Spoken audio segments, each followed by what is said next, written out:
Alright, palapakan po natin muli ang Diyos na buhay. Recite the theme with me. 1, 2, 3. A persistent hope. One more time. A persistent hope.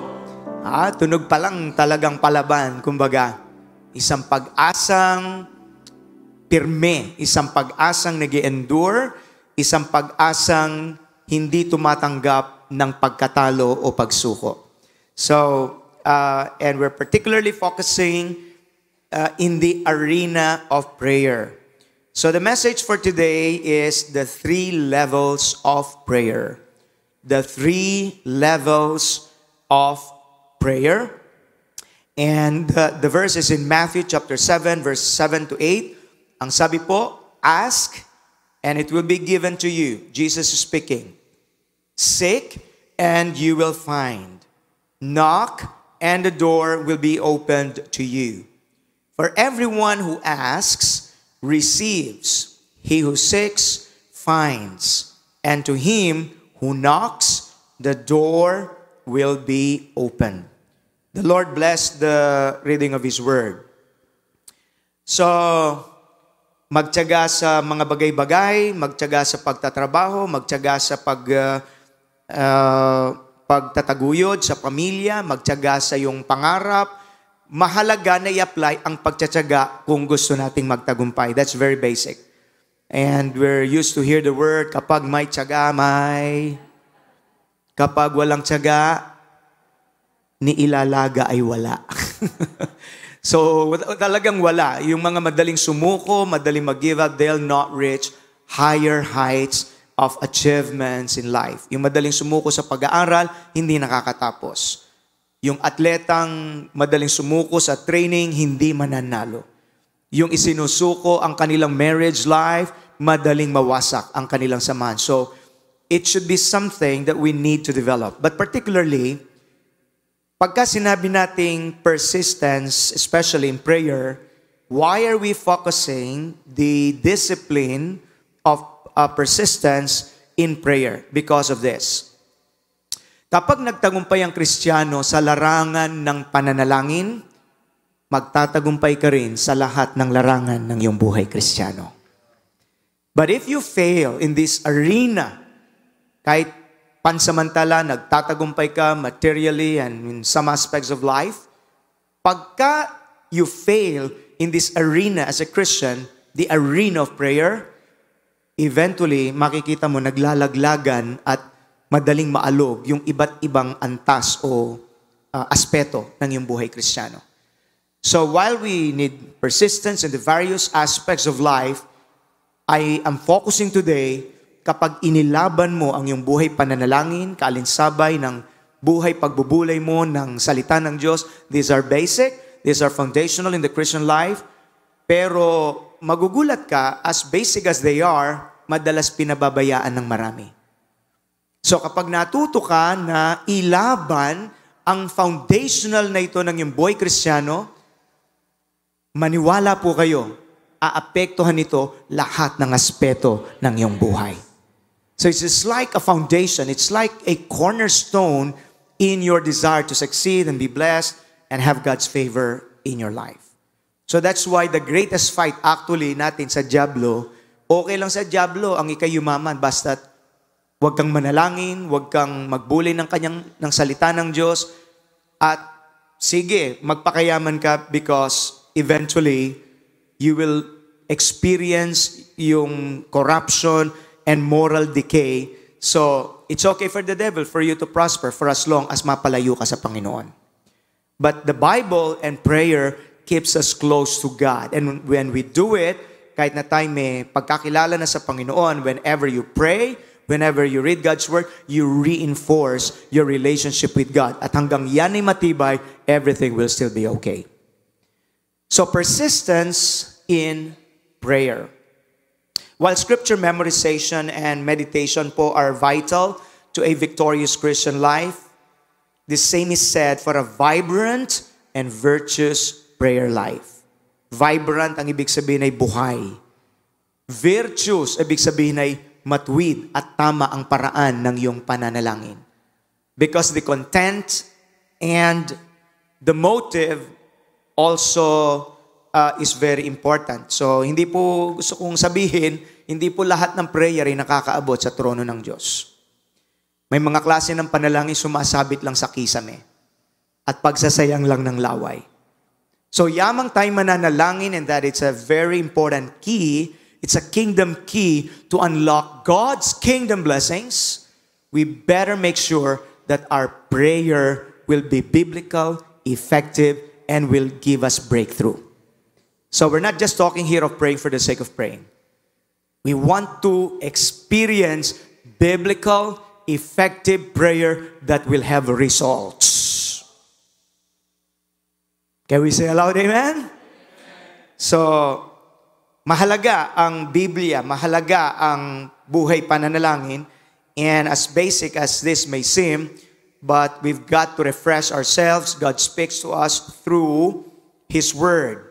And we speak to Him through our prayers of praise, petition, intercession, and even spiritual warfare arena. So, any relationship, alam natin, hindi magtatagumpay kapag naputol na ang komunikasyon o hindi na malusog ang communication.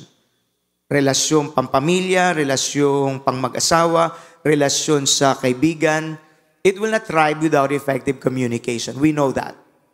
So, ang buhay Kristiyano ay ganun din. Ang buhay Kristiyano po, lagi nating tatandaan, hindi pagre-relihiyon yan. Pakikipagrelasyon sa Diyos yan. You've got to be properly related to God, and so you apply that in prayer. Hindi pwede yung klase ng prayer na nagpipray ka, pero ang isip mo ay naglilipa na. Importanteng matutunan that when you pray, you're speaking, but you also engage your thoughts, you engage your emotions, you engage your entire being. At alam mong nahihipo mo ang puso ng ating Panginoon. So we're not talking about just being religious prayer, just so you could be called pious. Otherwise, parang yung palasak na terminong pagbabanal-banalan lang, pero hindi talagang banal. So we're not talking about that kind of prayer, hanggang kisame lang yung pong ganon. So importante ang Word of God. God speaks to us through His Word. Nalalaman natin ang kagustuhan ng Diyos, layunin ng Diyos, ano ang ayaw ng Diyos, ano ang gusto ng Diyos. And then when we pray, we express our love to Him, our trust to Him, and so nagiging malusog ang ating relasyon sa Panginoon. Kahit pala simba ang isang tao, pero naaalala mo lang mag-pray ng seryoso kada linggo, pero yung ibang araw hindi ka seryoso, hindi lulusog ang ating relasyon sa Panginoon. Hello? So, may mga babaguhin po tayo sa ating mga mindset. So without the Bible, prayer has no real direction. But without prayer, the Bible is less dynamic. We really need both. The Bible is, and prayer, gusto kong makita niyo yung analogy ito. Para siyang ham and egg. Parang pag kumain ka ng ham, dapat may egg. Kung kumain ka ng egg, dapat may ham, di ba? Corned beef and cabbage.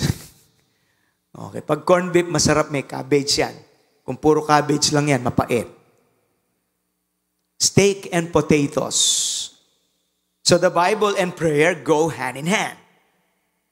Ang isang mas vivid example is like a bird. Prayer and Bible reading are just like two wings of the bird. When you break one wing, the bird cannot fly. You want to fly high, to soar high, you need both in a balanced way. Merong iba ganito. Bible reading sila ng Bible reading, walang prayer. Eventually, they stop reading the Bible kasi very dry. Walang hamog ng Holy Spirit. Yung iba, puro pray ng pray, pray ng pray. Pero hindi nagbabasa ng Biblia. Pero Facebook, 3 hours. So, there's something that the devil so hates na lahat ng paraan para madistract ang Kristiyano ay gagawin niya basta't mahiwalay ka sa pagbubulay ng pagkaing espiritual ang salita ng Diyos at mahinto at hindi maging dynamic ang iyong prayer. Gigising ka pa lang sa umaga, here are the demons, ayan, magpipray yan, kailangan hadlangan nyo yan. So there are thoughts na akala ng iba ay sarili lang nila pero may influence na pala ng kaaway. Malilate ka sa work mo, huwag ka nang mag-pray. Masarap ang pagkain, huwag ka nang magbasa ng Bible, kumain ka na lang. And many other things, and many people were made to believe that they don't need to read their Bibles, they don't have to pray. And so anong mangyayari? Boom, they hit a bump. Wala silang spiritual energy. Here comes a temptation na involved sa affair, nasisira ang relasyong mag-asawa, nasisira ang pamilya, nagkakaroon ng mga palpak na desisyon, walang wisdom ng Panginoon.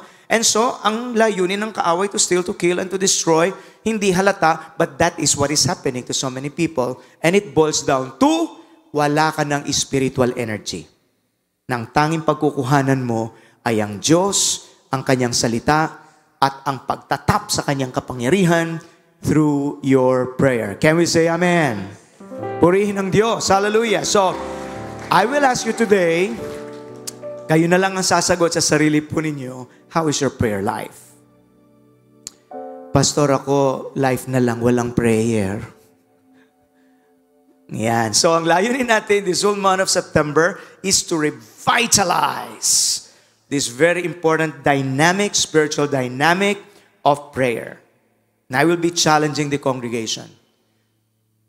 You are too busy not to pray. Kahit gaano ka ka-busy, kahit gaano karami kang gustong asikasuhin, hindi mo pwedeng idahilan yan because you cannot afford not to pray or improve your prayer life. Can we say an amen? So, prayer is just like a spiritual Wi-Fi that enables us to tap into God's unlimited power and provision.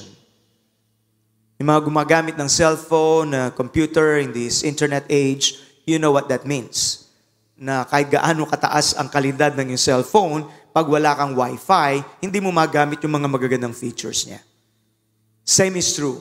Prayer connects you to the power of God that unlocks the kingdom keys. It's an important kingdom key that unlocks tremendous kingdom blessings.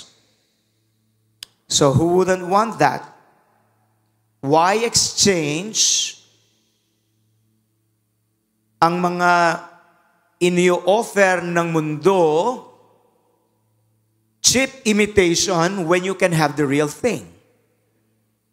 Walang masama sa social media, but now it's taking the place of our time. Kailangan talagang may pagbabantay po tayo dyan. Kasi kung kaya mong bigyan ng oras ang isang bagay, bakit hindi mo kayang bigyan ng seryosong oras ang bagay ng pananalangin? Why allow yourself on the cheap and many times trash offer of the social media when you can feast in the presence of the King and feed on His Word and be filled with His presence? Hallelujah. And sometimes, hindi na natin namamalayan yun. Magnanakaw si Satanas eh. Nanakawin niya yung oras mo. Nanakawin niya yung attention mo. So it takes seriousness on this. That's why I like the theme, a persistent hope, particularly focusing on persistent prayer. Pag nanalo ka dyan, panalo ka sa lahat ng larangan sa iyong buhay Kristiyano. Mas masarap po yung nabubuhay nang taglay mo'y lakas at pabor ng Diyos sa iyo, kesa dun sa ikaw na lang ang namamaraan at kumakampay pang sarili.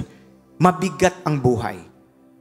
The little that you have, kahit little lang ang resources mo, pag hinalo mo ang Diyos, the little that you have can do so much more with the blessings of God than many things without the blessing and favor of God. Masasayang lang yun. So prayer will maximize your time. It doesn't waste your time.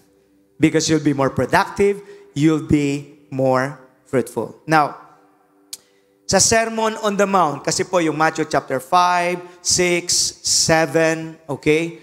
Kasama po yan sa tinatawag na Sermon on the Mount, the longest sermon of the Lord Jesus Christ. So in chapter 5, he talks about the importance of blessedness. Ang mga totoong blessed, hindi lang yung mapera. Blessed are the poor in spirit, for theirs is the kingdom of God. Mga blessed yon. So the first application of blessedness is spiritual before it's material. Chapter 6, he taught us about prayer. Chapter 7 may follow through about prayer pa rin. So in this Sermon of the Mount, the Lord Jesus outlined 3 levels of prayer po that should characterize the prayer life of each and every believer. Sa kanyang pagsasalita, sinabi ng Panginoon ang salitang ask, seek, and knock. Get this, please? Effective prayer is wrapped up with God's will for our lives. If we know His will on a matter, on a certain issue, we ask. If we do not know His will, we are to seek.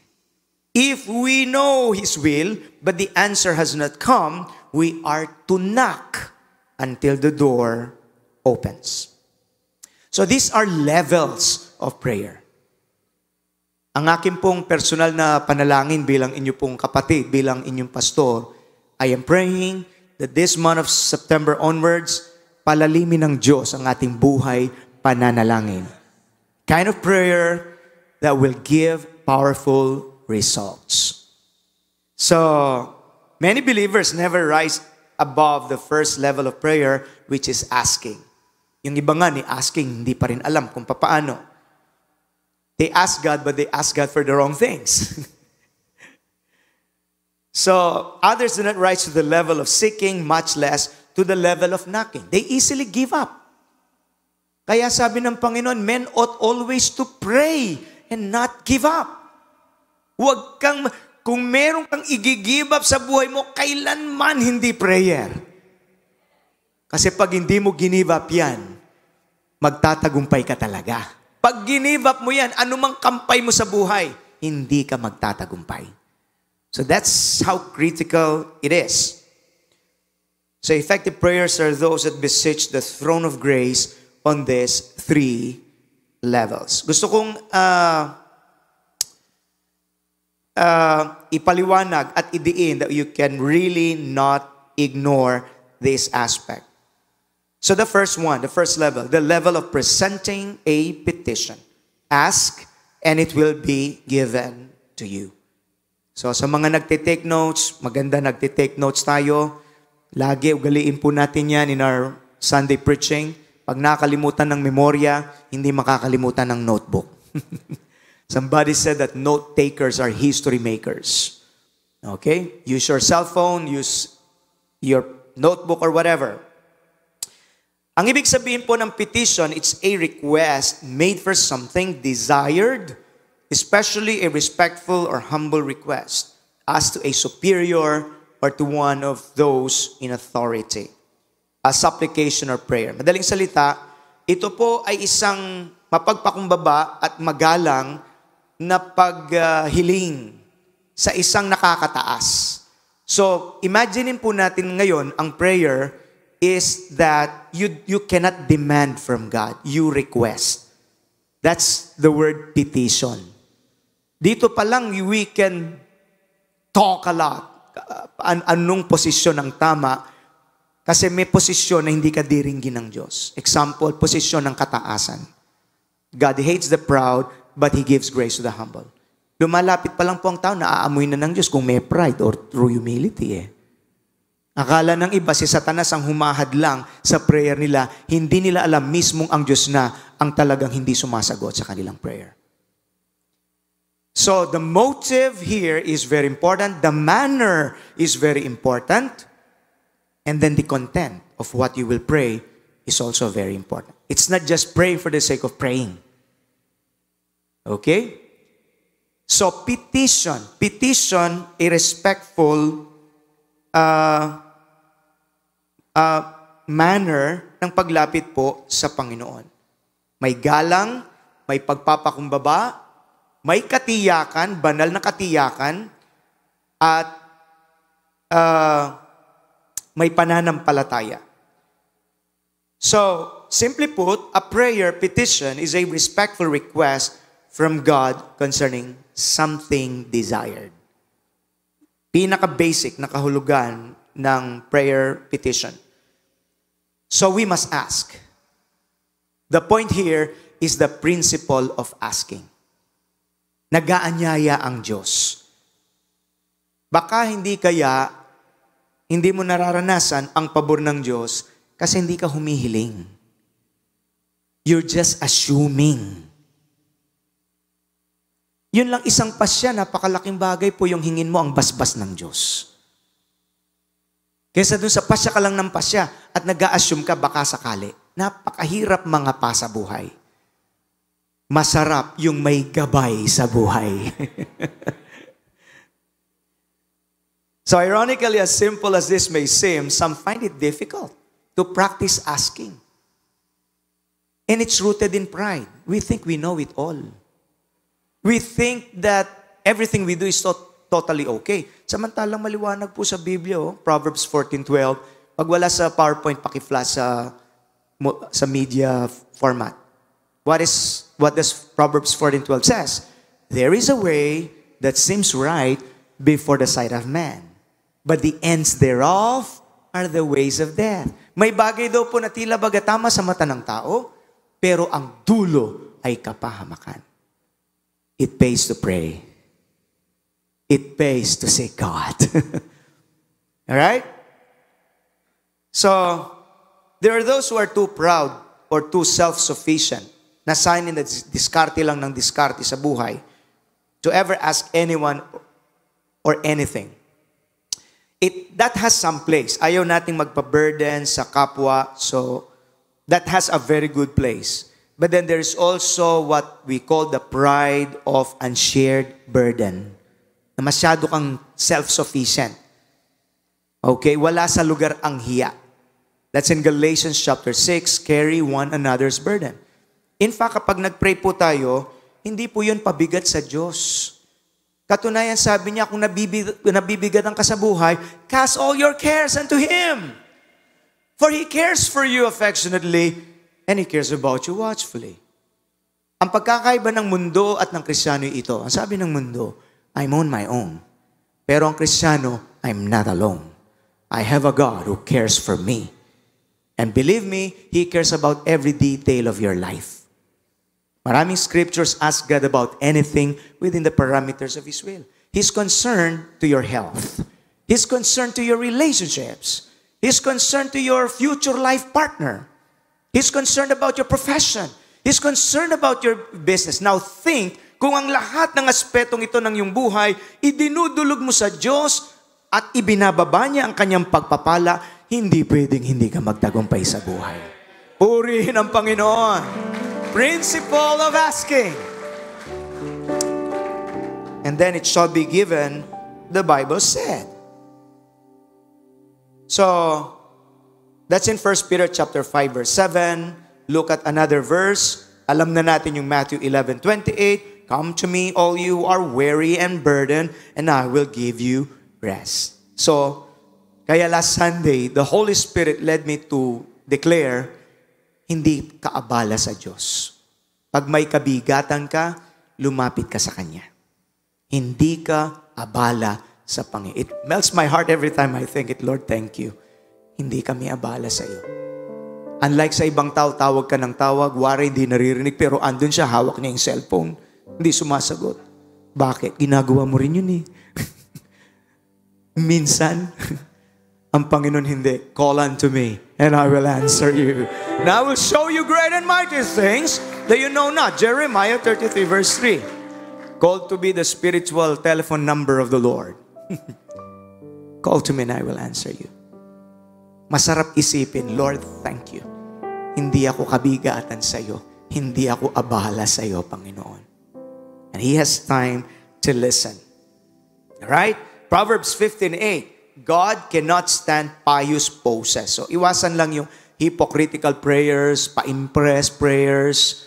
Okay? But He delights in genuine prayers. Sa ibang salin, the prayer of the upright pleases God. Ang sabi ng New International Version. So, in the language of the New Testament po, the verbs ask, seek, and knock, okay, these verbs, ask, seek, and knock, all right, these are in their present active imperative form. Yun ang gamit ng salitang ask, seek, and knock. So, sila raw po ay present active imperative form. Meaning, kasalukuyan, nagpapatuloy, at sila ay in effect, utos ng ating Panginoon. They're not an option. So, this simply means that the subject is performing the action, and the action is ongoing, and it is a command, not an option. That's why in the original translation po, hindi naman yung ask, and it shall be given, period, seek, and you shall find, period, knock, and it shall be opened. In the original translation, and it's translated in the various translations of the Bible, ganito po siya. Ask and keep on asking. So, present form and continuing siya. Seek and keep on seeking. Knock and keep on knocking. What will happen? Because eventually when you ask and keep on asking, you will receive. When you seek and keep on seeking, you will find. When you knock and keep on knocking, you will experience an open door. Hallelujah! So hindi siya one-time thing, period, at nainip ka, wala na, nag-give up ka na. No, it doesn't work that way. Because there are dynamics. May mga hindrances ang kaaway. Minsan may carnality issues tayo na dinidilang Panginoon. So, as you go through this process, dinidil ng Panginoon yun. And then, another factor is the timetable of the Lord. You cannot box God in your own timetable because He knows what is best and when it will manifest. So, yun yung mga fina-factor in po natin dito because the flesh hates to wait.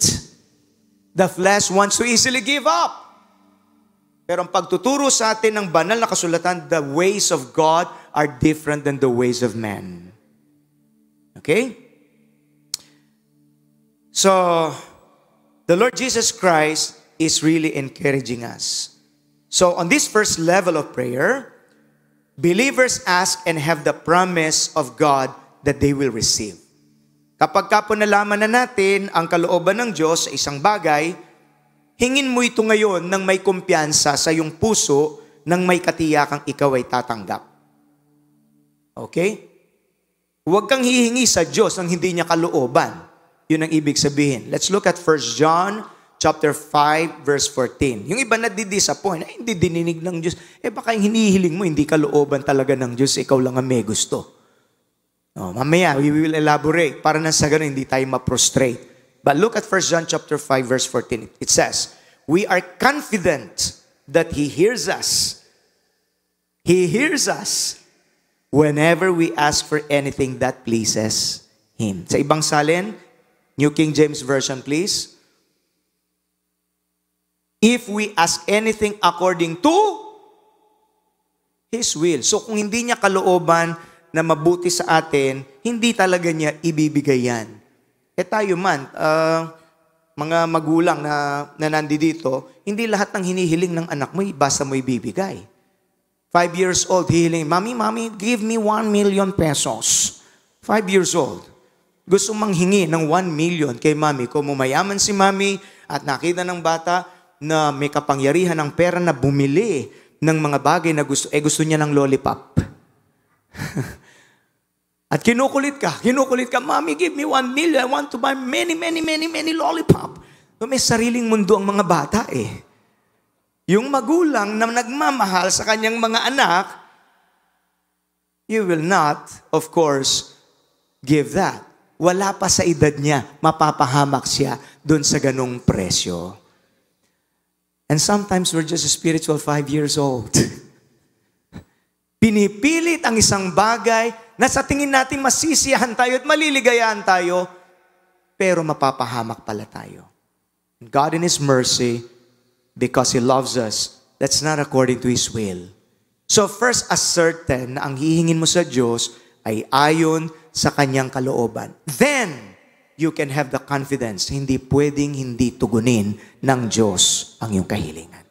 Purihin ang Panginoon. The principle of that first level of presenting your petition to God. It's based on God's will. So, pagka-kontra o lihis sa kalooban po ng Panginoon, don't be frustrated.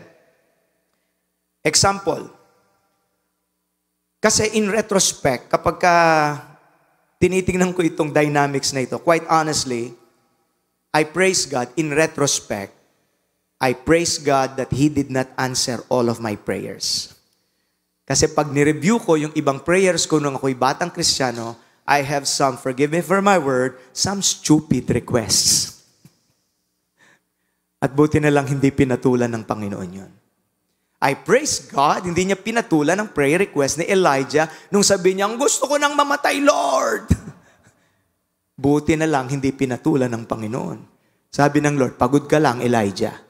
1 Kings chapter 17. So, pinatulog, pinakain, pinatulog, pinakain. Nung mahimasmasan, ay, thank you, Lord, hindi mo tinugon ang prayer ko. Nakukuha po natin? So, bago ka magtampo sa Diyos, siyasatin mo muna kung tama yung hinihiling mo. Baka yung hinihiling mo, kaya pala wala, talagang mahirap ibigay ng Panginoon. At kung nagkaroon ka niyan, hindi Diyos ang tumugon dyan, baka ang diablo ang may kagagawa na dyan na ikakapahamak mo. So, we've got to understand these dynamics. So, but then suffice that God still wants us to come before His throne of grace. And He's so patient. Kahit na minsan palpakis yung hinihiling natin, hindi ka papatulan ng Diyos, pero tuturuan ka niya, and He'll lead you to growth until you begin to mature in the way you relate to God and ask from Him. So, hindi ka malilihis. Hebrews chapter 6 or chapter 4. So, let us come boldly to the throne of our gracious God. There we will receive His mercy, and we will find grace to help us when we need it the most. The point is, may Diyos tayong laging lalapitan. At kung sakaling mapalpak ka sa iyong hinihiling, God still loves you, He'll still guide you. Just keep coming to the throne of grace. Just keep applying the principle of asking. Amen. Palakpakan po natin ang Panginoon, purihin ang Diyos. So, we're growing. Now, the second level, the level of a pressing petition. Pressing petition. Seek and you will find. So, this is a higher level of prayer than simply presenting your petition before God. Hindi ka na lang ngayon humihiling. It's a level where you're really seeking His will. So, get this, please. The level of pressing your petition is the prayer we pray when we do not know the will of God in a matter. Hindi ka sure sa kalooban ng Diyos sa isang particular na bagay. Yung first level, you've got to make sure that is the will of God. The second level, you're not quite sure. Medyo hazy ang eksaktong kalooban ng Diyos sa iyo. And we seek until we find it, kung anong kalooban ng Diyos sa isang bagay. So this is a deeper and more mature level po of prayer because it puts self aside. Ang kalaban nating madalas yung sariling will natin eh. So, it puts self aside and it's motivated by a deep desire to want to know the will of God in a matter. Before you push through to a decision, before you push through to what you're asking. So it involves an intense search for the heart of God coupled with regular pattern of Bible reading. So this takes not days, sometimes it takes weeks, sometimes months, sometimes years. Kaya nga kailangan ng persistence eh. Kaya yung ura-uradang nagmamadali, banat ng banat at bahala na. It doesn't work that way. I came to realize, maraming problema po sa buhay natin na hindi kagagawan basta ni Satanas. They are self-imposed. Kasi inassert na lang natin ang sariling gusto natin Kahit na hindi ka tiyak na kung yun ay kalooban ng Diyos o hindi. Sample, going into a relationship ng basta-basta. Meron ng red flag signal sa'yo ang Panginoon. Tinuloy mo. Kasi, ang cute. Ayun, pinatulan mo. Cute sa labas, bakulaw naman pala sa loob. What happens? You did not really seek the will of God. Especially in that particular very important decision. So, it may take a while.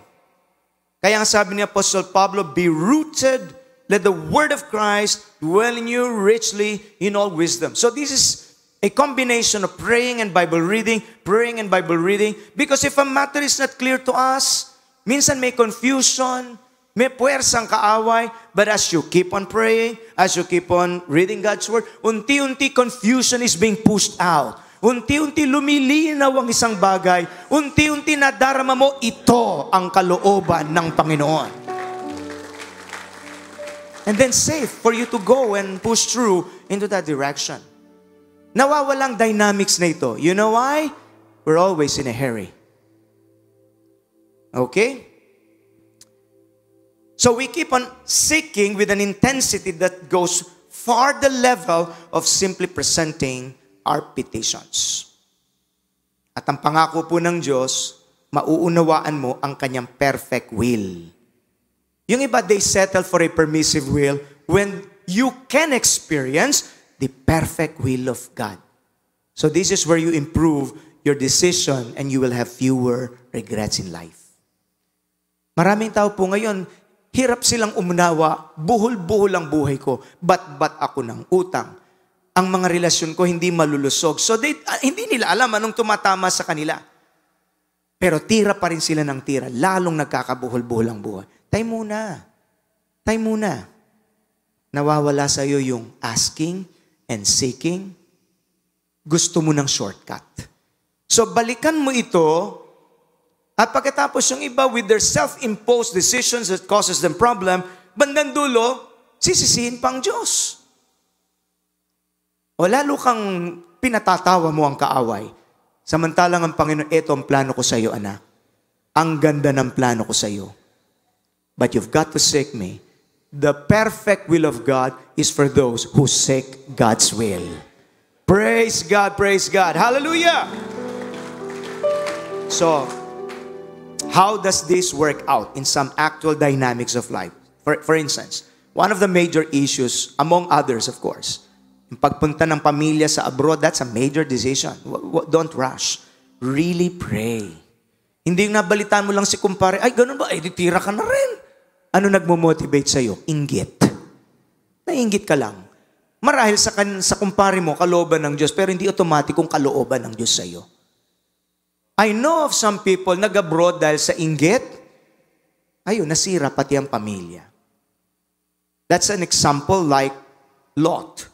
Sabi ni Abraham, Lot, hindi tama na nag-aaway ang ating mga alipin. So, we've got to separate. So, if you go to the right, I'll go to the left. If you go to the left, I'll go to the right. Wala kang makikita sa Biblia at si Lot ay nagsabi, Uncle, mag-pray muna tayo. Hanapin natin ang kalooban. Magulang siya, yung nanggugulang eh. Ang pinaandar niyang masyado yung praktikalidad. Nakita yung matabang lupa, mas advantageous ako dito sa aking mga tupa. Hindi na niya tinignan na yung lupang yon malapit sa Sodom at Gomorrah. Eventually, the Bible says, hindi na siya nakatirang malapit sa Sodom at Gomorrah, nasa loob na sila mismo ng Sodom at Gomorrah. It destroyed his entire family. That's a major decision when you move your family. You've got to be sure it's the will of God. Kahit nasa Pilipinas ka, kung kalooban ng Diyos na nasa Pilipinas ka, kaya ka pa rin pagpalain ng Panginoon.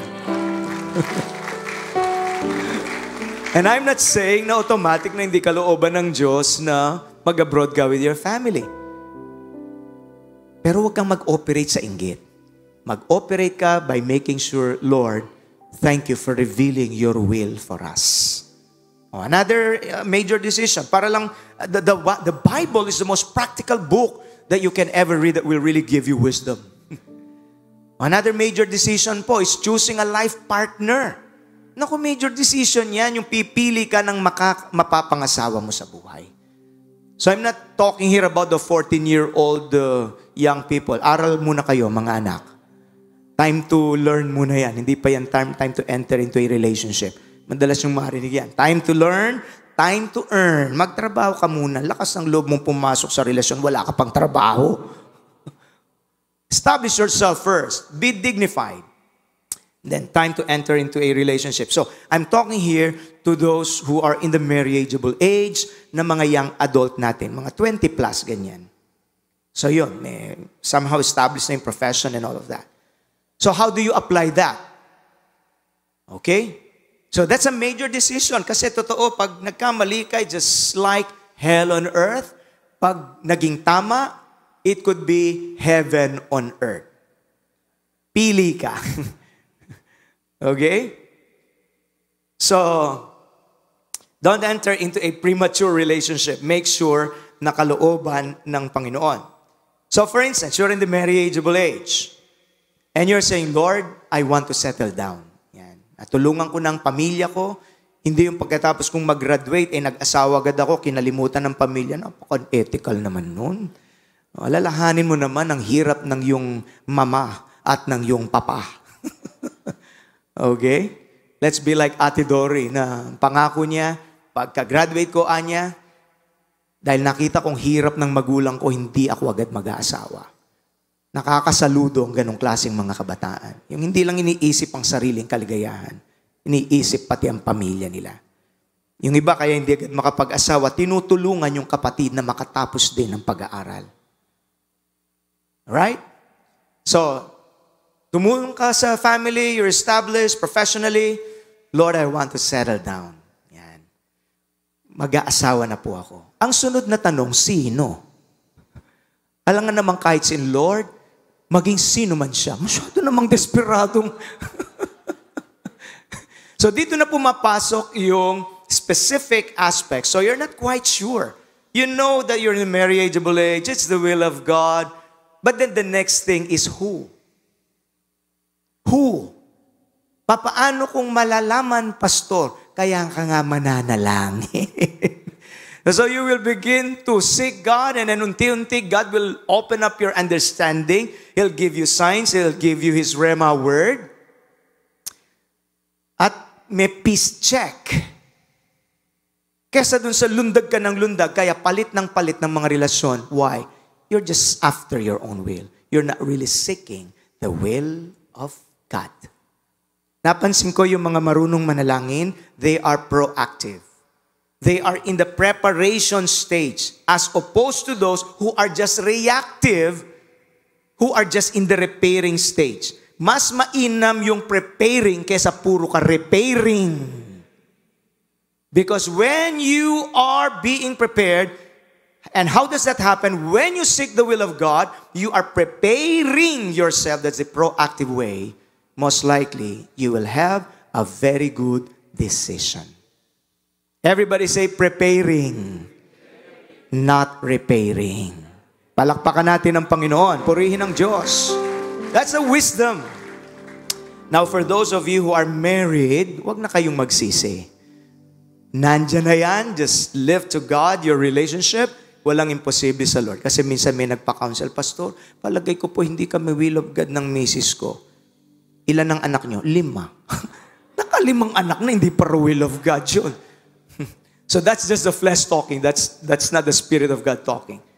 So just lift your relationship to the Lord. Kayang baguhin ng Diyos ang asawa mo. Kaya kanyang baguhin. Kayang pagpalain pa rin ng Diyos ang We have many brethren, wasak ang relasyon. They lifted it to God. Pinagpala pa rin ng Diyos. Amen. Just want to balance kasi alam ko yung takbo ng isip ng iba eh. So, especially in major decisions. Don't operate in assumption.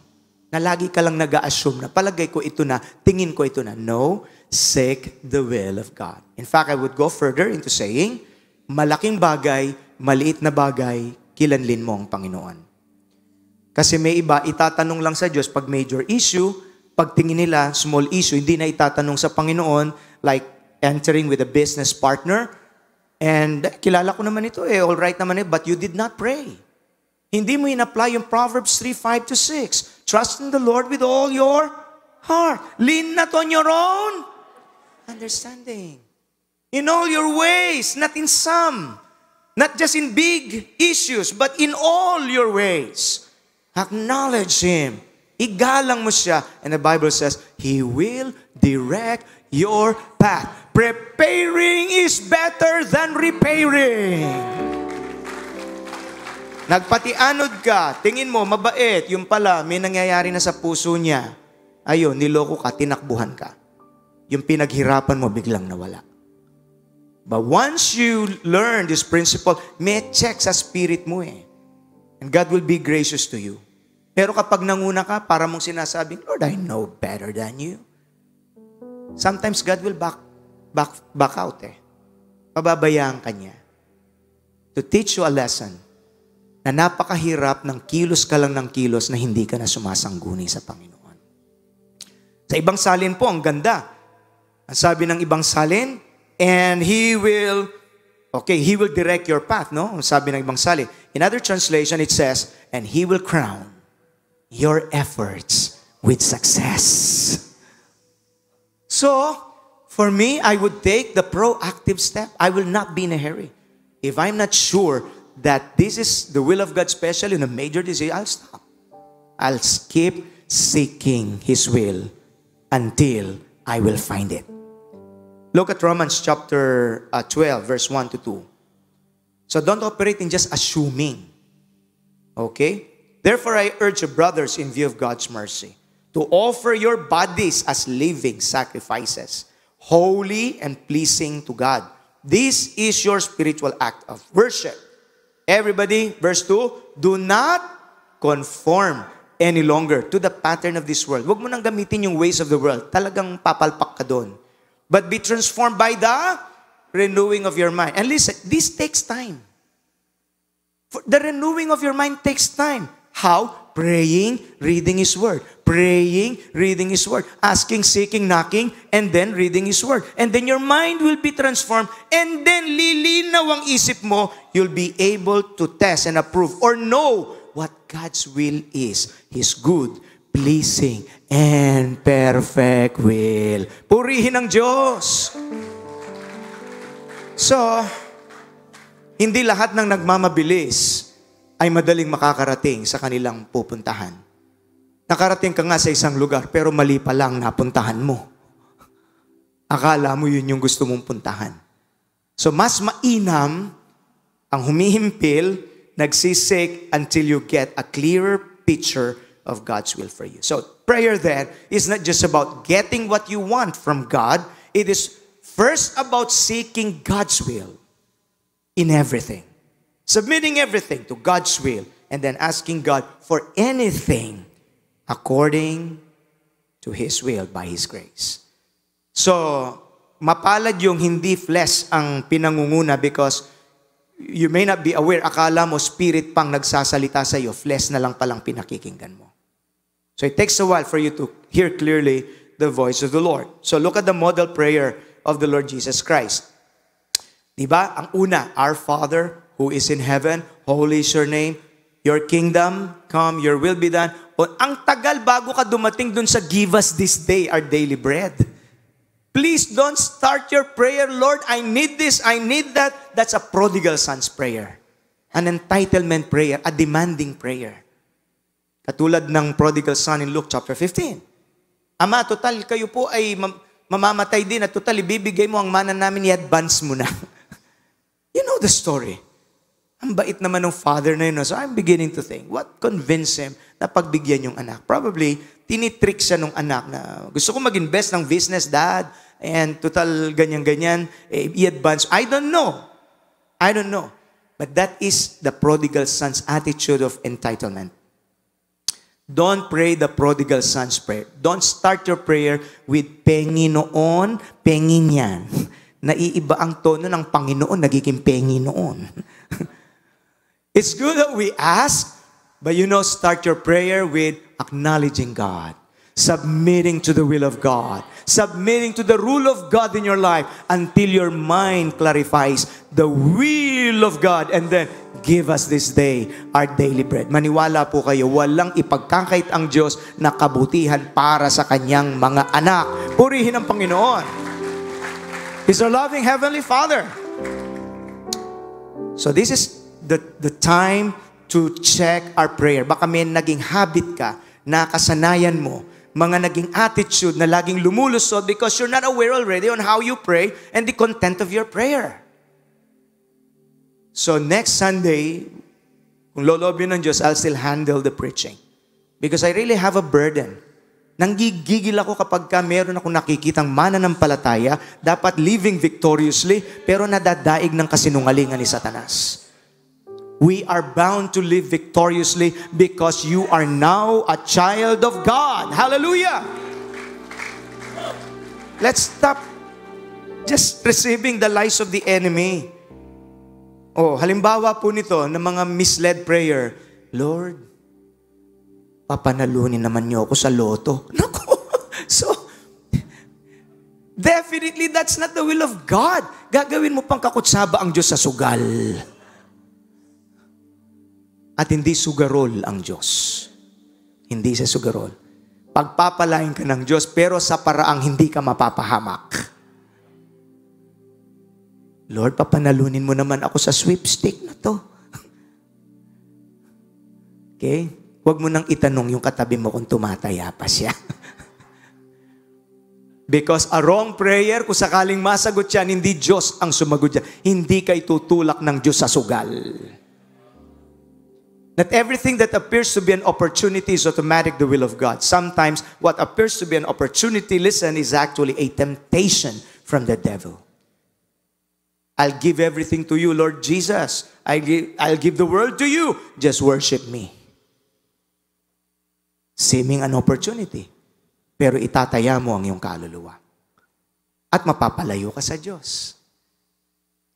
So, then we need to grow in our discernment and in the way we understand the will of God. Example ng mga honest prayers that we can live to God. Promotion in your work. That is the will of God. Okay? Hindi sugal yan. Kasi pangako niya yan.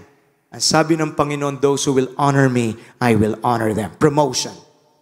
Book of Psalms, it says, promotion comes not from the east nor from the west. It comes from the Lord.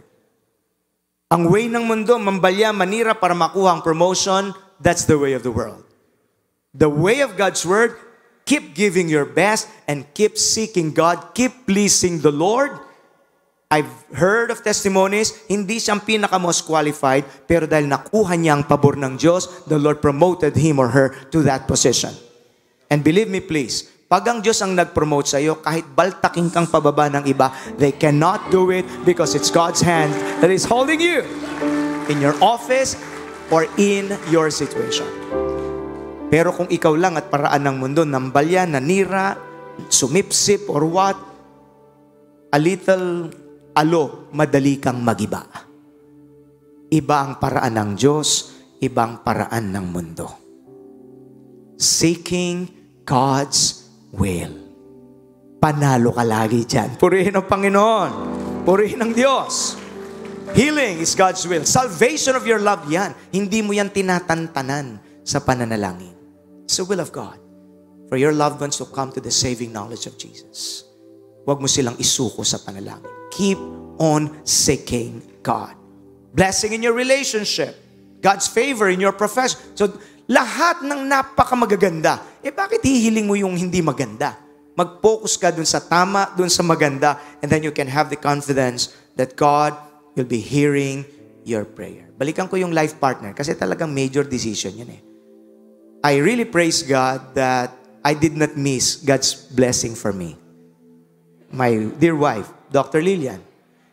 I can say without exaggeration, if I miss God's will, ligtas pa rin ako, pero hindi ganito ang gamit ng Diyos sa buhay ko.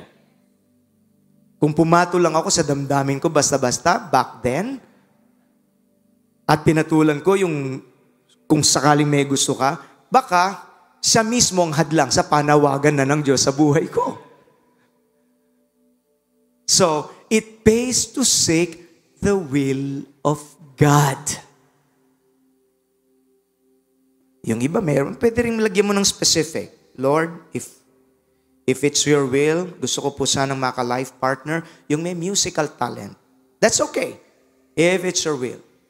Yung iba, meron pa silang specific. Gusto ko po, Lord, yung tall, dark, and handsome. Tumagal. Lord, kahit na hindi na tall and handsome, kahit dark na lang. Yan ang problema kasi pag tumatagal nagsasawa tayo. Keep on seeking and you will find. God reserves the best for those who learn how to wait upon Him and to seek His will. That's in the Bible. So, 2 levels. The level of presenting your petition, the level of pressing the third and the last, the level of persisting with petition. Knock, and it will be open to you.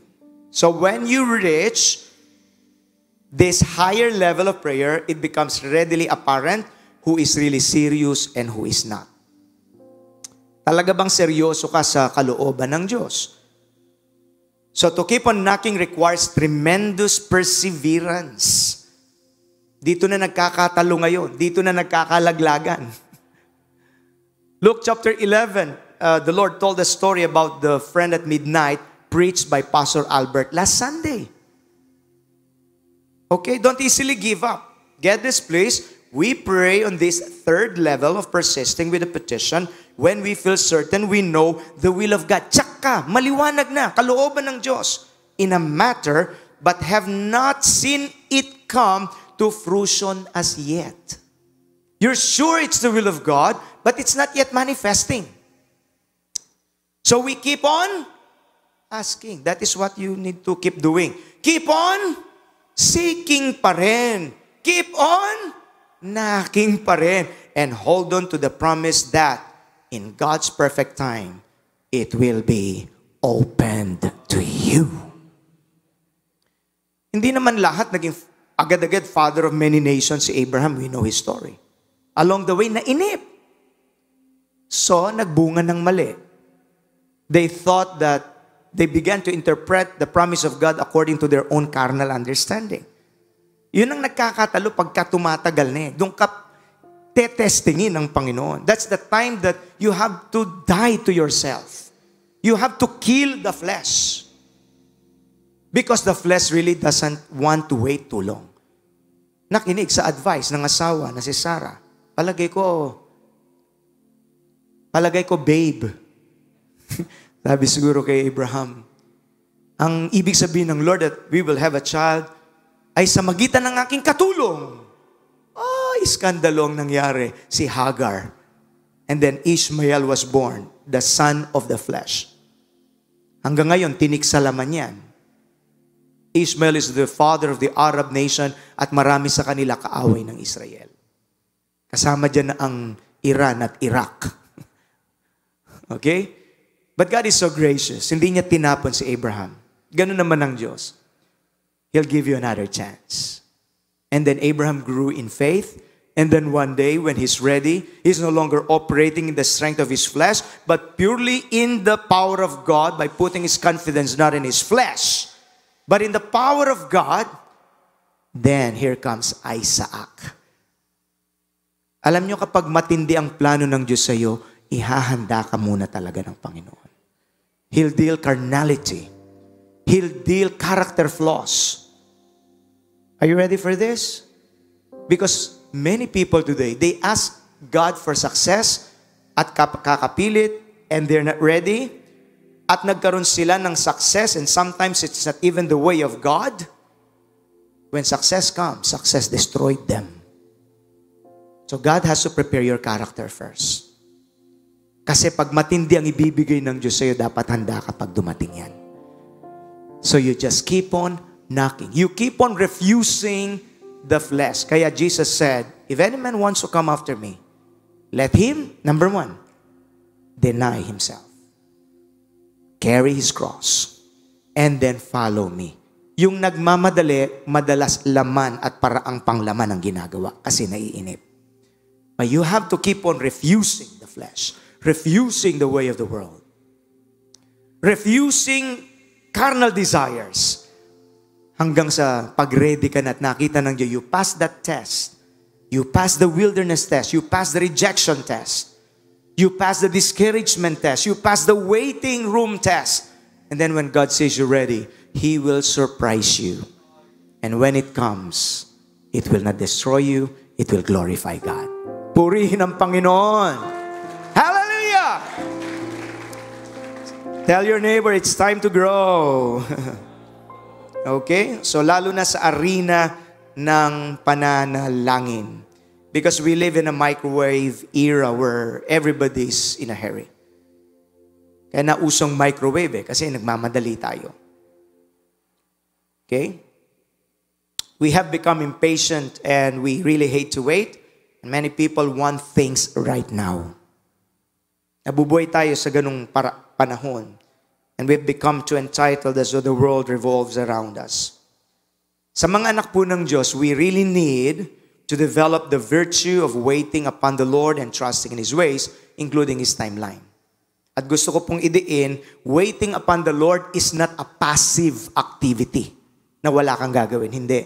It's a passive, it's actually an active pursuit. And it involves praying, it involves perseverance, it involves trusting God, it involves growing in the faith. So, pag sinabing waiting upon the Lord po, hindi yung wala ka lang gagawin. Hindi. Habang naghihintay ka, nananalangin ka. Habang naghihintay ka, patuloy kang nagiging matapat.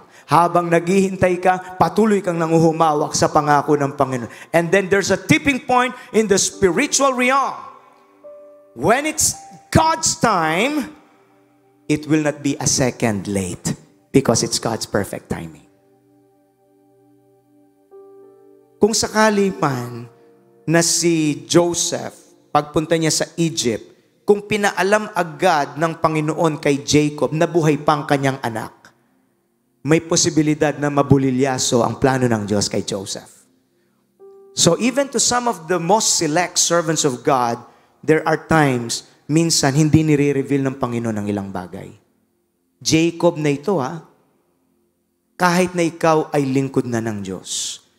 God has the prerogative sometimes to withhold revealing to you something for a certain season. And when the time happens, laking gulat ni Joseph, buhay pa pala ang kanyang anak. At natupad ang plano ng Diyos to save many lives in Egypt, and God was glorified. Believe me, it pays to wait upon the timing of the Lord. It pays to trust the ways of our God, no matter how long it takes. Purihin ang Diyos. Hallelujah. Glory be to God. Glory be to God. Look at this, Ecclesiastes 3:11. Yet God has made everything beautiful for its own time. He has planted eternity in the human heart. But even so, people cannot see the whole scope of God's word from beginning to end. We can only see in a little corner. But God sees everything around. Kaya dito ka ngayon lalalim sa pagtitiwala sa ating Panginoon. We only know so little, but God knows everything. Makontento na tayo sa pagkaalam, Lord, hindi ko man alam lahat ng bagay, basta't alam ko, mahal mo ako, maganda ang plano mo, pagtitiwalaan kita sa iyong mga kaparaanan. And so that's how you grow. And when you're ready, the Lord will surprise you. So God deals with us as His children. At kung titignan po natin, we do the same to our little children. Kapag maliliit pa sila, di ho ba? And we teach them that they could ask certain things. Pero kapag ka po sila ay lumalaki na, we encourage them to seek after something for themselves. Halimbawa, paggawa ng homework, tutulungan mo yung anak mo, pero hindi ikaw ang gagawa ng assignment niya. Kasi you will deprive him or her of the experience of learning, of finding the answers. Lalo na ngayong panahon ng pandemya, mukhang ang dapat lagyan ng medalya yung mga mami. Hindi naman lahat. But don't deprive your children of really finding the answer themselves. Just guide them. God is doing that to us para mag-mature po tayo. At kapag lumalaki na sila, we teach them to earnestly pursue yung dreams sa kanilang puso until it really happens. Hindi mo itatrato ang yung anak na 10 years old kung paano mo siyang tinatrato nung 5 years old siya. Hindi mo itatrato ang yung anak na 18 years old sa paraang tinatrato mo siya nung siya ay 10 years old. Nag-a-adjust ang trato mo sa kanya. The same is true when God is maturing us. The way He treats with us, the way He matures us, He has His good reasons and purpose. Bakit minsan nagtatagal ang isang bagay? Ibig sabihin, minamature ka na talaga. Purihin ang Panginoon. So, basta't sa puso natin bilang magulang, we want our children to succeed. Gasino pa ang ating Diyos amang sumasalangit. I believe it's okay to our son kasi maganda naman yung testimony niya. Nakaranas siya ng bagay sa kanyang buhay nung siya'y college. Pasok siya sa kwarto naming mag-asawa. At naawa talaga ako sa itsura ni Tim noon. Yung mukyok, umiiyak. Alam namin ito, matapang ito eh. Pero umiiyak. Oh, bakit? Sabi namin, Ma, Pa, bumagsak po ako. Anong bumagsak sa economics? Masakit na masakit ang loob niya kasi nung high school siya, best in economics siya. So, nung nag-aral siya dyan sa UP Clark, baksak ang kanyang economics subject. And so, as parents, of course, that's an opportune time for us to be there for our son. And sabi ni Sister Lilian, naku anak, nakilala yung Sister Lilian, practical ito na spiritual eh. Naku anak, kanya, mas malaki ang problema ng mundo kesa dyan, kanya. Ganito lang yan, kunin mo uli. Kunin mo uli, kanya. Siguro nahihiya sa baksak siya and all of that, but we did not condemn him. Okay? Wala siyang narinig na condemnation sa amin. Because we know he's doing his best. Okay? Kunin mo uli, anak. Ngayon, kanya. Kung bumaksak ka uli, wala yan. Kunin mo uli, kanya. O ngayon, kanya, kung bumaksak ka pa uli, magpalit ka na ng kurso. Aba, sumaya. Sumaya. Because He saw in us, we did not condemn Him. We're still there for Him and that He has hope. Basta't magpatuloy lang.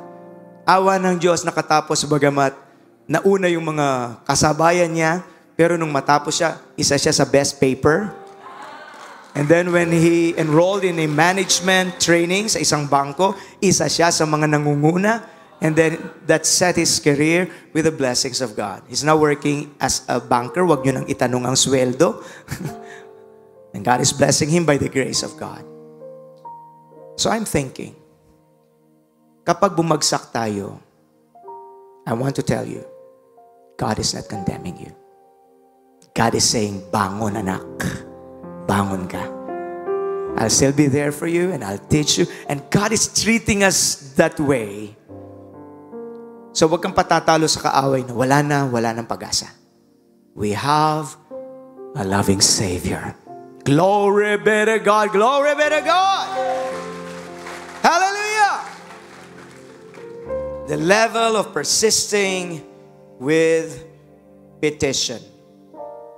Sa kanyang aklat, ang wika ni Angela Duckworth in her book, Grit. It's a scientific study and discovery. She said, those who succeed in life are not necessarily those with the highest IQ or the most famous, but people who are passionate and who persevere. Ang term na ginamit niya ay grit. Hindi sumusuko sila. They think for long-term goals. They don't just easily give up. Now, the Bible calls that endurance. Ang mundo nga, nagtatagumpay sila to a certain extent. Yung iba kahit hindi kumikilala sa Diyos dahil sa pagtsatsaga, Kristiyano pa kaya? Purihin ang Panginoon. Glory be to God. Get this, please. We pray on this higher level of prayer when we know the will of God in a matter. Yet the door remains closed. We keep on knocking. We never give up because we hold on to God's promise. It will be opened to you. Now, minsan nagtataka tayo, parang ang Diyos hindi sumasagot. Actually, sumasagot ang Diyos. iba't iba lang ang paraan ng kanyang sagot. Sometimes the answer is direct. Everybody say direct. We pray and almost immediately we see the answer we requested. Ang bilis ng sagot. But then at times, our request is denied. God answers, but in a way that denies our request because He knows what is best for us and what we're asking is not best for us. So, sagot din ng Diyos yun. Pag-ibig pa rin ng Diyos yun. That's just like Elijah praying, Lord, kill me, and the Lord did not answer that prayer. There are also times when the answer is delayed. So, direct, denied, delayed. God seems to put us in a holding pattern, and the answer eventually comes according to His timetable instead of ours. So, these are scriptural dynamics. Nasa laman lang tayo, kaya tayo hirap na hirap eh. But if you operate in revelation of the Word of God, you'll have the peace of God in your heart. Kung bakit nasagot agad yung isang kapatiran, yung sa'yo hindi, God deals with us differently. Hindi ka dapat mainggit. At hindi ibig sabihin, hindi dinirinig ng Diyos ang iyong kahilingan. And then there are answers that are different from what we expected.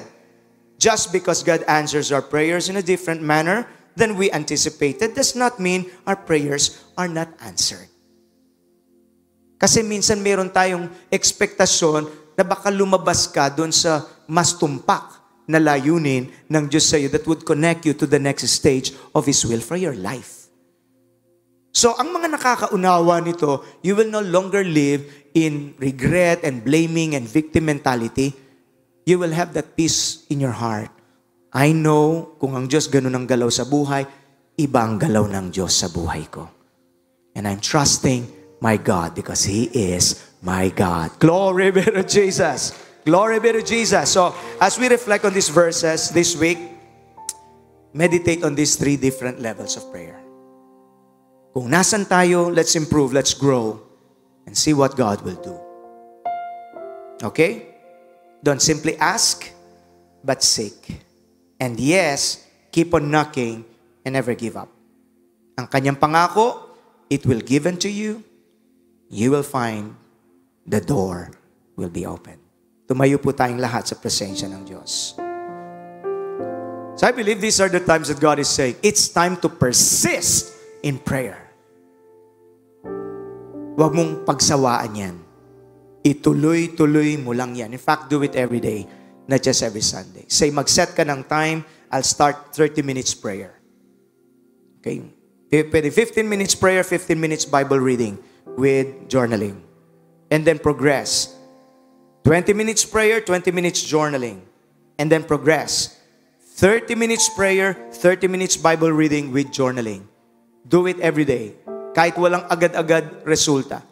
Yung mga nag-weight building, muscle building, hindi naman binuhat mo yung barbell ngayon, biglang bumuko lang ang iyong muscle eh. Takes time, takes consistency. At nakikita mo, nabibuild ang muscle of your faith. Your peace grows. You are maturing. You're beginning to learn the ways of God. Better decisions, fewer regrets. Glory to God. Amen! Hallelujah! So, gusto kong i-emphasize na kumatok, huwag mambalya ng pinto. Iba yung kumakatok, iba yung nambabalya ng pinto. Yung iba, naiinip, ayun, sariling kampay uli, sariling paraan uli, baka daw swertehin and all of those crazy things that people do. Graduate na doon ang Kristiyano. I learn now how to wait upon the Lord. Hallelujah! So, James said, James chapter 4 verse 2, you do not have because you do not ask. So, hindi ina-apply ang principle of asking. But then there's a second level. When you ask, you do not receive because you ask with wrong motives. Mali naman ang motibo mo at paraan mo. Ikaw lang palang may gusto, hindi nakakagustuhan ng Diyos yan. That you may spend what you get on your pleasure. Karnalidad na lang ang pinangunguna mo. Magugulat ka, may ang prayer request, maghiwalay daw yung mag-asawa para silang dalawa. That is a demonic prayer. That's not even prayer. That's witchcraft. Gusto mong masira ang buhay ng iba para ikaw ang masiyahan? We've got to also search our heart very, very seriously every time we pray. Katunayan po, gusto kong idagdag, let there be no asking if it is not for the glory of God. Example ko yung ating kapatid, si Pastor Bonnie.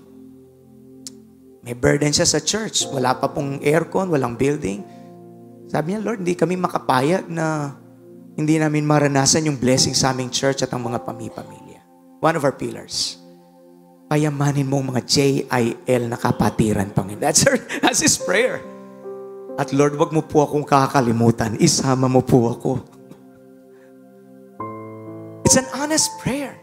Kalooban ng Diyos magtagumpay tayo because His goal ay hindi lang para yumaman at para yumabang. That's not the point.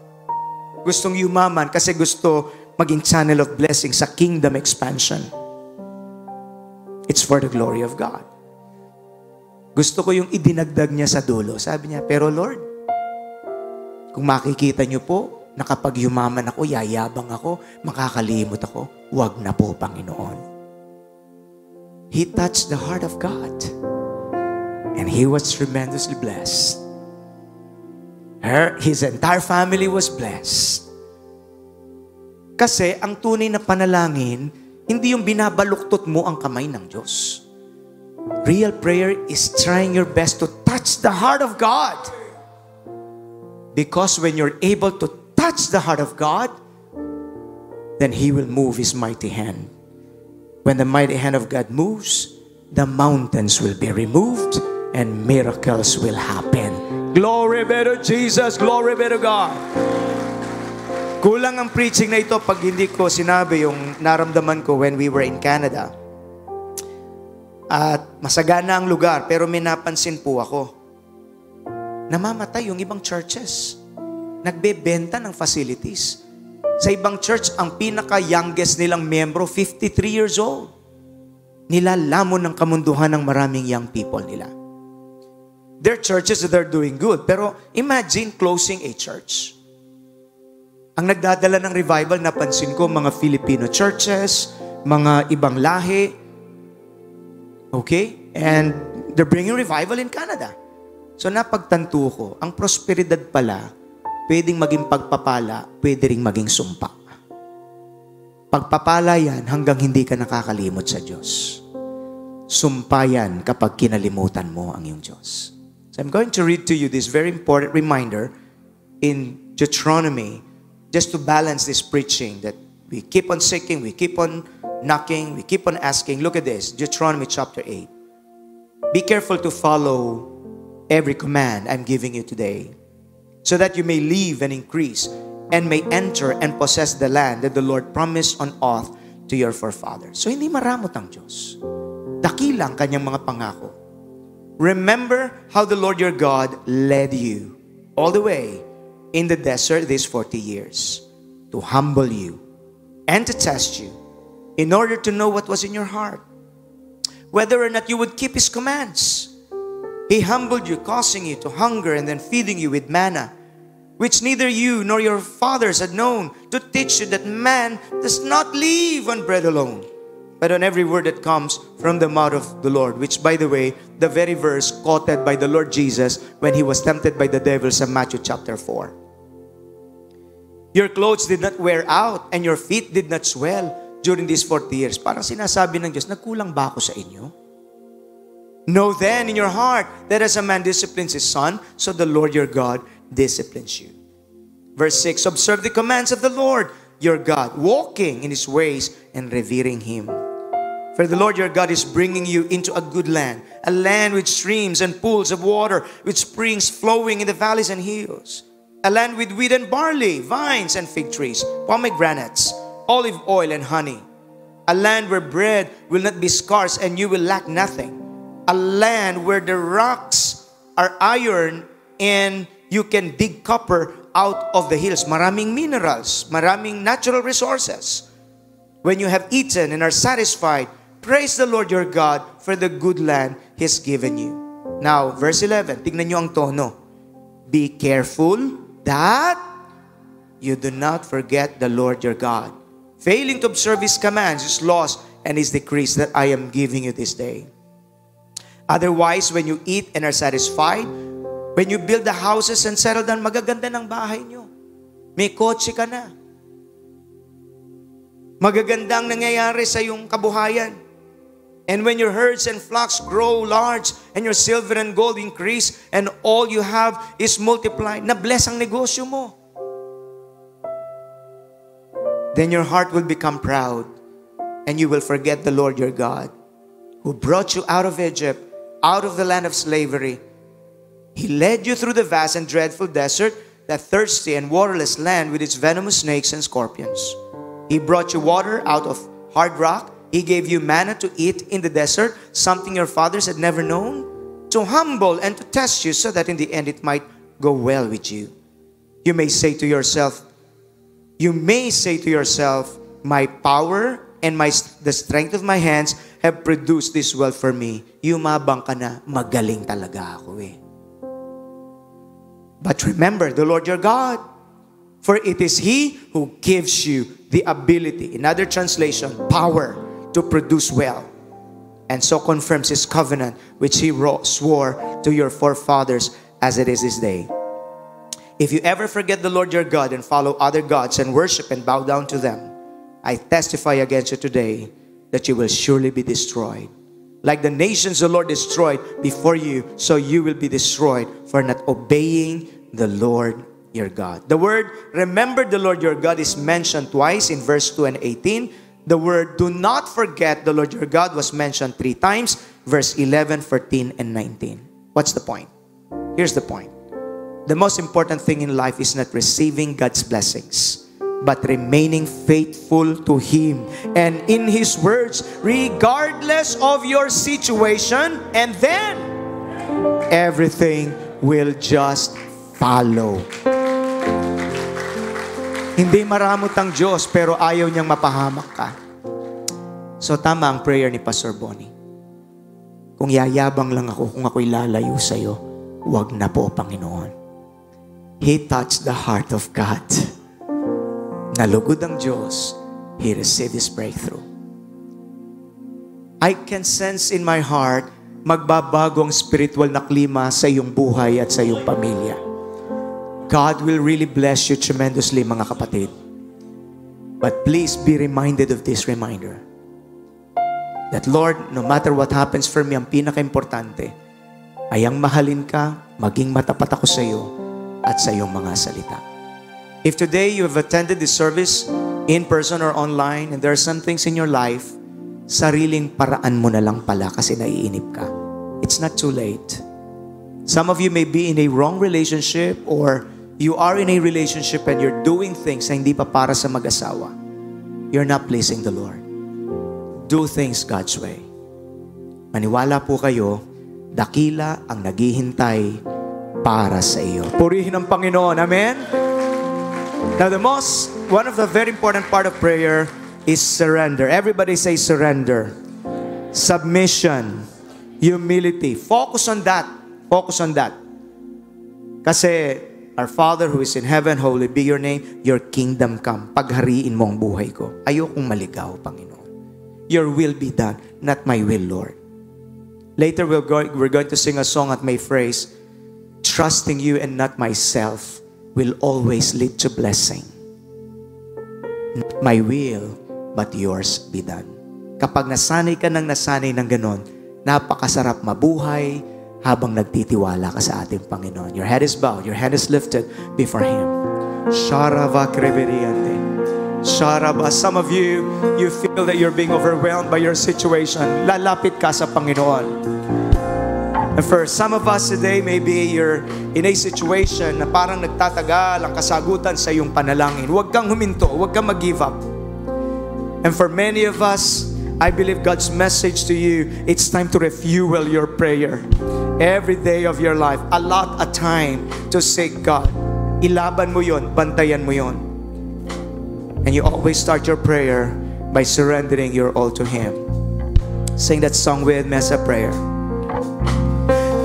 give my all to you. Send me and I will go for you till the ends of the earth. I follow after you, and I want the world to know your love endures forever. Tell me and I will obey. Amen. This is far greater than sacrifice. Trusting you and not myself will always lead to blessing. Lord, have your way in me. Not my will, yours be. Everybody now. Here I stand within your presence. Hallelujah. 1,000 days cannot. You're going to seek the Lord every single day of your life. Hold me now and never ever let me go. My Jesus, my precious Savior, not forever yours.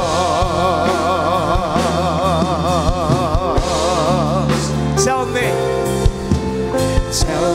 and I'll obey. This is far greater than sacrifice. I believe God is doing something in your heart.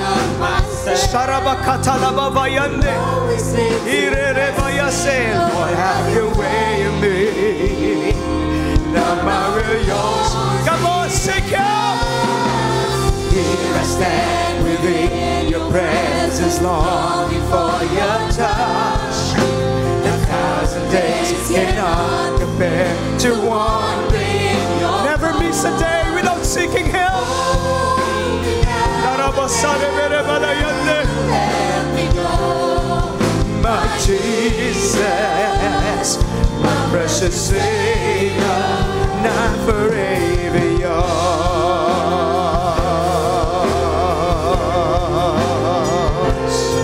Oh, hallelujah. I will worship you, Lord.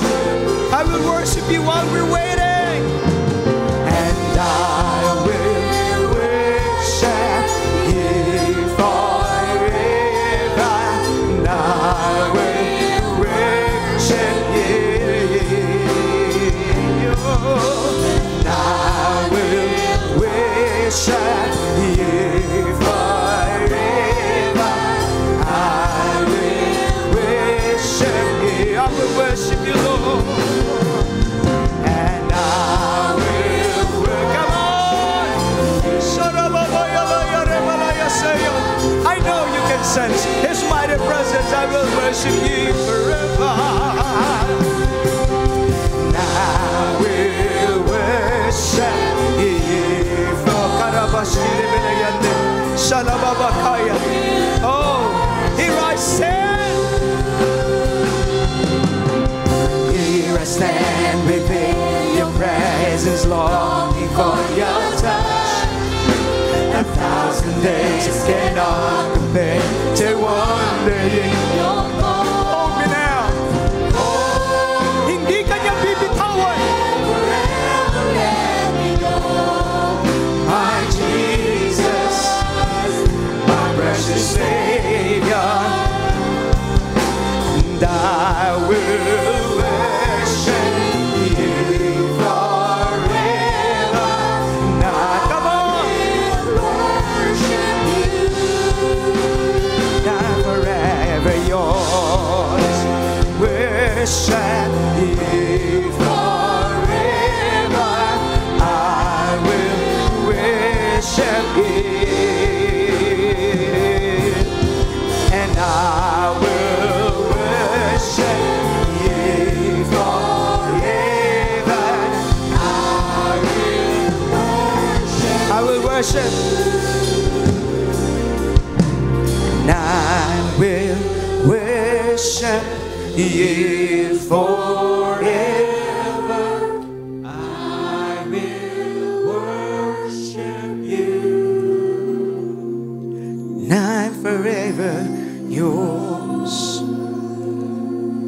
I can sense the Holy Spirit stirring something in our hearts today.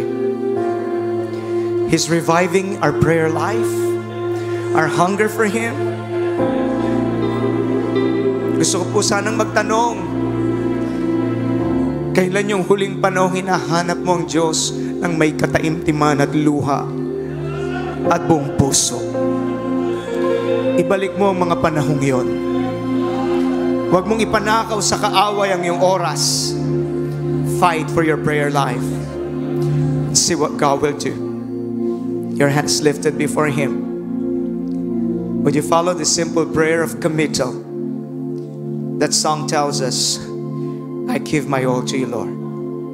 Pati ang aking kabalisahan, pati ang aking takot, pati ang aking pagdududa. These are very heavy backpacks na hindi mo dapat binibitbit. At ang sabi ng Panginoon, cast all your cares unto me. God's way is a glorious way. Would you follow this simple prayer? Sabihin po natin lahat, paging kayo po na nasa overflow room and online, He will hear your prayers. Everybody say with me, Lord Jesus, maraming salamat po. Damang-dama ko sa aking puso. Nangusap ka sa akin. Salamat sa iyong mga paalala. Hindi ako abala sa iyo. Nais mong ako'y lumapit sa iyo. Magtiwala sa iyo. Search my heart, Lord. If there is prayerlessness, break the spirit of prayerlessness, spiritual complacency, compromises. Search my heart, Lord. If there is sin, if there is compromise, I surrender it to you, Lord. Kung ako'y nagtitiwala sa sarili kong paraan na hindi nyo na po pala paraan, patawarin nyo po ako, Panginoon. Today I'm making a decision. I want to do things God's way. I will ask and keep on asking. I will seek and keep on seeking. I will knock and keep on knocking. Kayo po'y matapat na Diyos. I am confident. I have the assurance. Diringgin mo ang aking mga panalangin. Babasagin mong sumpa sa aking buhay. Pagpapalain mo po ako, ang aking sambahayan, ang aking kinabukasan. I surrender all to you. Jesus is my Lord. Jesus is my Savior. Jesus is my God. Well, come on, burst in praise. Praise Him. Give Him praise. Palakpakan natin at purihin ang Panginoon. Hallelujah. Everybody shout hallelujah. Oh, Rabakasandala Bahaya. As I pray today, pray in the Spirit for those of you who can pray in tongues. And we're not limiting it for those who are not yet baptized in the Holy Spirit. Be filled with the Holy Spirit today. Be energized by the Spirit of God. Pray in the Spirit. Come on. Panginoon, habang dumadalangin ang iyong mga anak through the power of the Holy Spirit, break every form of bondages. In the name of Jesus. Any demonic bondages, spirit of fear, spirit of worry, spirit of doubt, we rebuke you in the name of Jesus. Sickness go. Poverty be broken. Confusion, we rebuke you in the name of Jesus. We speak the clarity of the will of God to His people. We speak wisdom. Oh, Rabakasaraba, receive your healing. Receive your deliverance. Receive your breakthrough. Hallelujah. Kabasaraba babataya. Karabalabasaya. Here I stand. And here I stand within your presence. Claim it. Claim it. I claim my deliverance. I claim, Lord, that you will reveal your higher will in my life. Oh, oh, oh, me now and everywhere I go. My Jesus. Ito na po muli nating awit. And here I stand within your presence longing for your Lord Jesus. 1,000 days cannot bring to one in no more. Glory, glory to God. Hold me now and then forever let me go. My Jesus, my precious Savior, Not forever yours.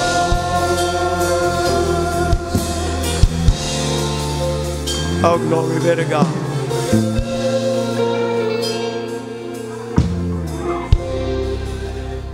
Not forever yours.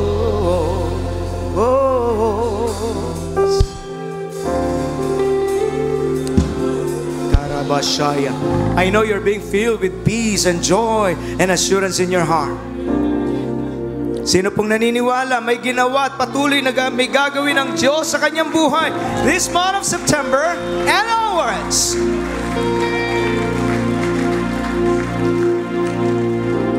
In my spirit, I can sense lumuluwang ang bukas na langit sa inyo pong mga buhay. In the Bible, we can notice that there's no recorded miracle sa Lord Jesus Christ without saying that there's no miracle. But God is showing us something. Nung siya'y mabaptize through baptism of John, bumabang Holy Spirit, the Bible says, the heavens were opened. From that time on, katakot-takot at napakarami ang mga miracles ng Lord sa kanyang buhay. That's the key. We've got to impact first the spiritual climate.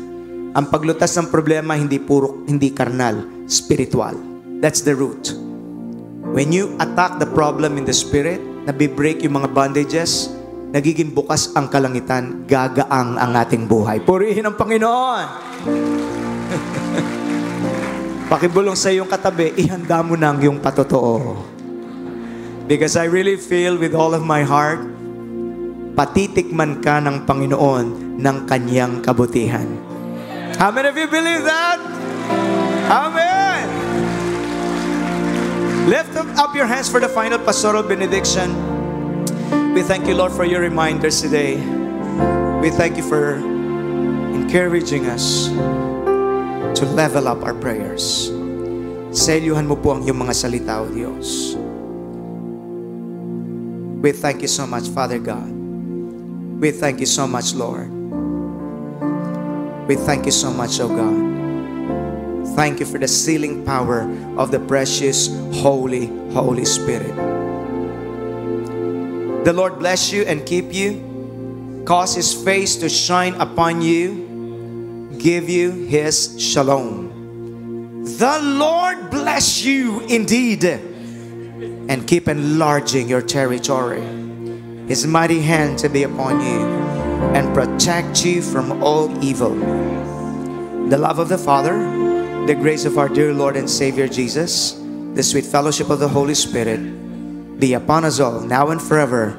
And all the victorious people of God will say, Amen and Amen. Good morning, church. God bless you. To God be the glory. See you next week. While waiting for your turn sa ating pong orderly exit.